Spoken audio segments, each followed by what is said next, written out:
Jaremu kabeh wong lanang kuwi padha wae, ra ono sing iso ngerteni kabeh larani.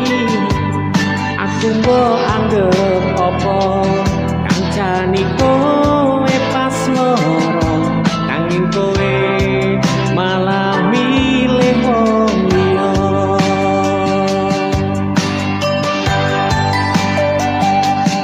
Umpama meh lunga nggih ngaperi pas koyo mbiyen kowe njaluk dikancani,